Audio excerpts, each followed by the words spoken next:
You probably know your middle school math pretty well, but the reason that you are not getting fantastic grades or fantastic scores on these tests is that you are anxious, that you're freaked out by these tests, as most students are.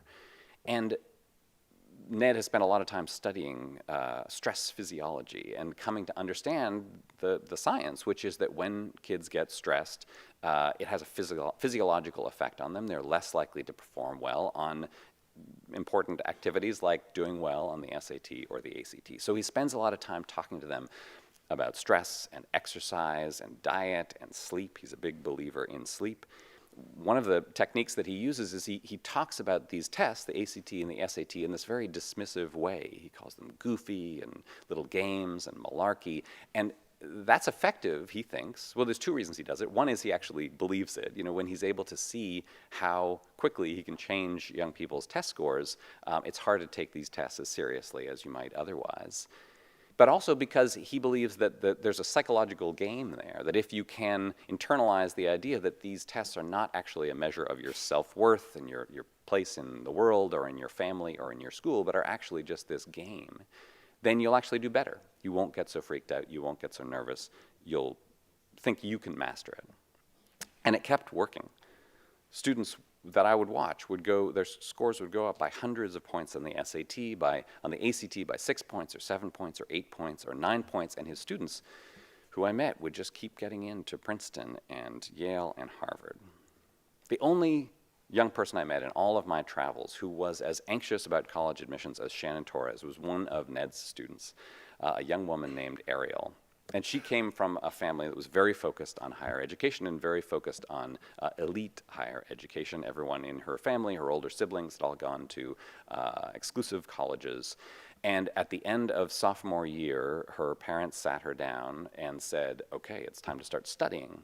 And what they meant was it's time to start studying for the SAT and the ACT. And so she spent the next year working with tutors, and she took the two tests a total of 7 times, and she got to a 26 on the ACT, which is pretty good. But her goal, her dream school, was Washington University in St. Louis. And she had calculated that to get into Washington University, she would need a 32 on the ACT, and she was stuck at a 26. So she went to Ned. And with Ned's help, they would sit there and they'd talk about algebra and they'd talk about anxiety, and her test score went up from 26 to 27 to 28 to 29 to 30 to 31, and then it stalled out again, one short of her goal of 32. And then one day, before she came into Ned's office on a weekend to do yet another practice test, she went to a SoulCycle class, and she biked like crazy and got her heart rate up and got all sweaty, and then came in and sat down and took the test, and she got a 32. And what Ariel derived from that was not that she had finally mastered the material or that Ned was a great tutor or that she was, really smart. It was that SoulCycle was the only way that she was going to be able to get a 32. And so she came up with a plan, which was that she would go to a SoulCycle class right before the actual ACT. She would take the class, bike like crazy, go to the test, get another 32, get into Washington University, everything would be fine. But she and Ned ran into a problem, which is there was no SoulCycle class anywhere in the DC area that was scheduled early enough on a weekend to let her take the class and make it to the test before it began.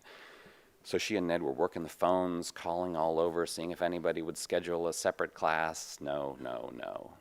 And as the day approached, Ariel got more and more anxious, and her confidence started to ebb, and Ned and she could both see what was going to happen. If that happened, if she started believing that she couldn't do it, it was likely that she wouldn't.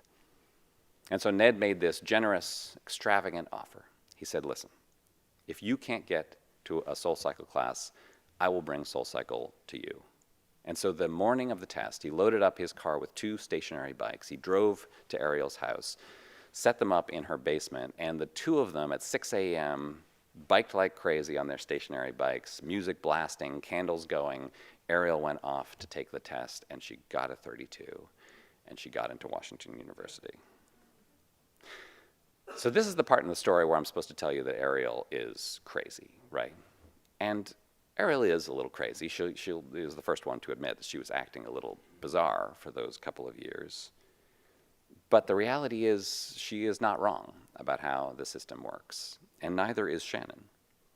It is an unfair system. That's clear when you spend time in Ned's office. These are a small group of families who can afford this test prep. Their test scores are going up. They're getting into the kind of universities that Shannon would love to go to, but she can't get that kind of test prep, and millions of other students like her can't either.